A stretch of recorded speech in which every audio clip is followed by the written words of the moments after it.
Family isn't blood. My parents have raised me with the idea that my adoption is not just a story, but a part of me.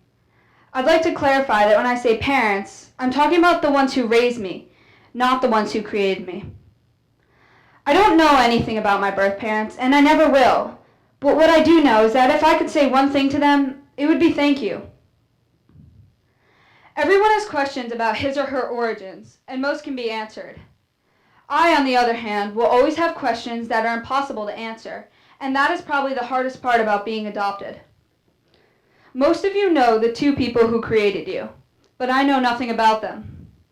I can guess that at least one of my birth parents had brown hair or hazel eyes, but those are just guesses.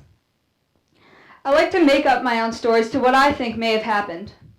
Maybe they were young and couldn't care for a child. Maybe they lived in poverty and couldn't afford to feed another mouth. I choose to believe that they loved me enough to let me go. I do wonder what happened to my birth parents, but probably not as much as they wonder what happened to me. I've always been open about my adoption, but I'd like to share what it's like. My parents have brought me up with the idea that I am loved even if I'm not biologically related to them. So I challenge you all to walk a mile in my shoes. What if you never saw the color of your mother's eyes? What if you never gripped the ends of your father's fingers? What if there was a possibility of your having diseases you never knew about? What if female baldness ran through your family, and even scarier, you didn't know?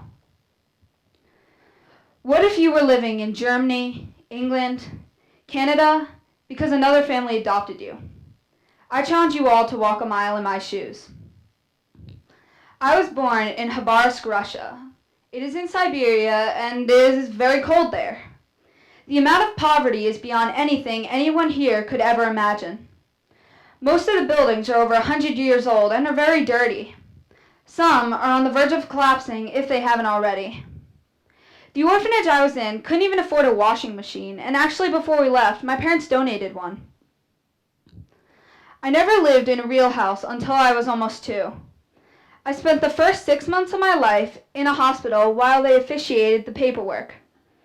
After that, I moved into a baby home. This is me just a few weeks old in the hospital. I didn't get to go home. I got to hope that someone would take me home. Here I am in the baby home just a little later. I was so sick and undernourished, and I had eczema. I had scratched myself open. I had all kinds of infections and allergies, but there was no money to pay for my health issues. Here's a picture of me with my father. He walked me down the sidewalk. He held my hand, tight. He was my first home. My parents were playing with me in the sandbox one day at the orphanage. Now, the sand came from the toxic Ural River, which is a major roadway through Siberia during the winter. The employees at the baby home told my parents to be careful so they didn't get hurt.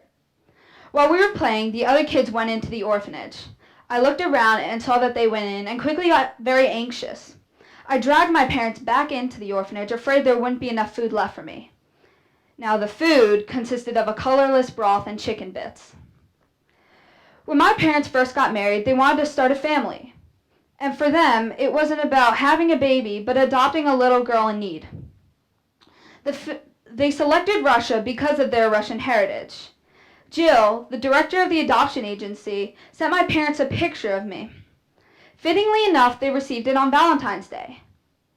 I first met my parents in May of 2004, and then they went back to the States to finish mandatory paperwork.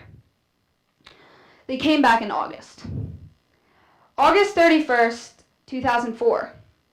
That was the day I became a member of a family for the first time. In the 3rd grade, I dealt with a very hateful scenario. A classmate of mine by the name of Matt called me an orphan. He told me that my birth parents gave up on me and that they didn't love me. I should have laughed and I should have told him it didn't matter, but I believed him. I believed that I was just one of the 17.9 million orphans who had lost both parents, or the 153 million who had lost just one. I went home and I told my parents what he had said. They both hugged me and told me they loved me, but I'll never forget my mom saying, "We chose you. His parents are stuck with him." My goal is to have you understand my scenario. I don't want you to feel bad. I want you to understand that you were very lucky to know so much about your past. You know why the way you are, or most of you do. My story shaped my family, but it never shaped my future, and it never will.